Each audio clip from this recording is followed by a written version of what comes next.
I could reply to the same question in Slack every week, or let a custom agent take it off my plate. I could manually sort and route incoming requests, or let another agent organize the chaos for me. I could compile and send weekly reports myself, or set up a custom agent once and relax while it runs in the background. With Notion, custom agents do the busy work, so your time goes where it's actually useful. Here's how to build one. The first step is spotting the work that's tedious and time-consuming. Think tasks that are routine, repetitive, or manual, the kind that are low impact, yet still eat up real time every week. Then ask yourself, if I set this up once, would my whole team benefit? If you're nodding along right now, you've got a solid case to build a custom agent. For me, this shows up in our team Slack. I manage our customer support team's internal knowledge base, and every week the same questions pop up. Where do I log a billing-related issue? How do we handle this edge case? That's exactly the kind of thing a Q&A agent is good at. It answers those questions by pulling from our knowledge base, so I don't have to. To get started, head to the Agents section in your workspace sidebar and click here. You can build one from scratch, use a template, or start chatting with the custom agent about what you need. For your first agent, I'd recommend that last option. Just explain what you're trying to accomplish. That's what I'll do here. Create a Q&A agent for the CX team channel that answers questions by searching our Help Center and internal knowledge base. Here, you'll see your conversation with the custom agent. And over here, you'll see how it fills things in, the instructions, triggers, and access to suggested pages. The nice thing about custom agents is you don't have to spell out every step. You describe the outcome you want through chat, and the agent works out how to get there. You can always review and tweak anything you need, but the heavy lifting is already done.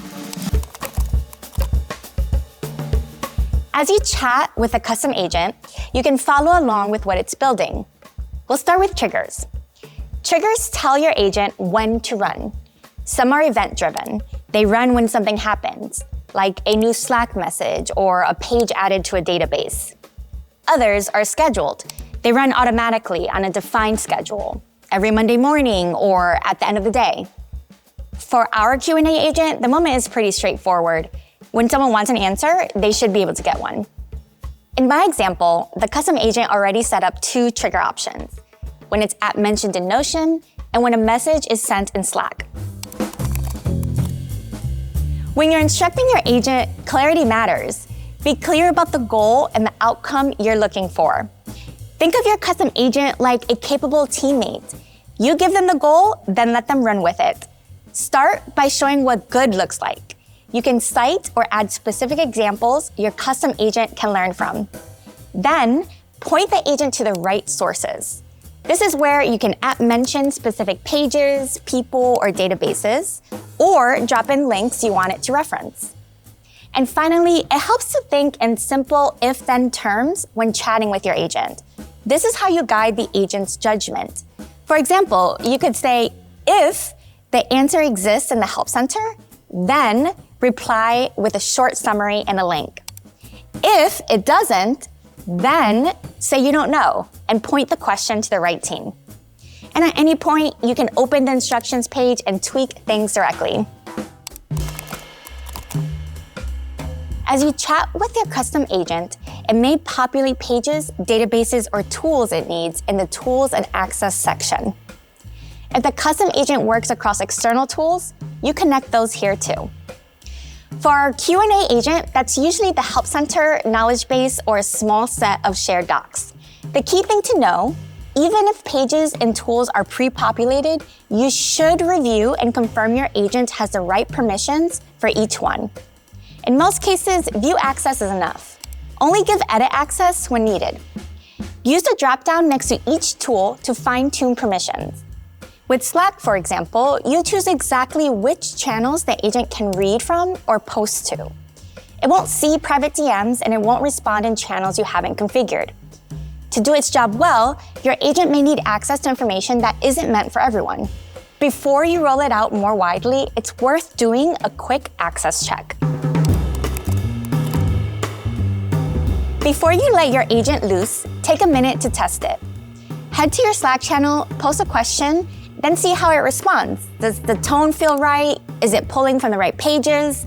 In my case, the answers are solid, but I want them to sound a little warmer and more friendly. So I'll jump back into chat and tell the agent exactly that. You can head to the instructions page and adjust a specific step that didn't work.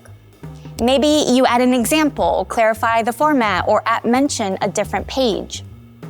As you iterate on your agents over time, it's helpful to keep an eye on the activity tab. It shows each time the agent runs, what it did, and whether everything worked as expected. Custom agents also support version history, so you can experiment confidently and roll back changes if you need to. By default, your AI model is set to auto, which lets Notion pick the best model for each request. If you want a bit more control, you can always choose a specific model. One last thing, this agent will run in Slack, but for some use cases, you may need to share it more broadly with your team using the sharing panel.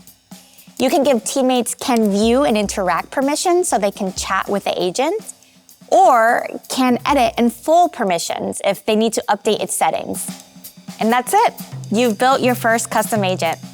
Over time, the agent takes care of the small, repetitive stuff, so you can focus on the work that actually needs you.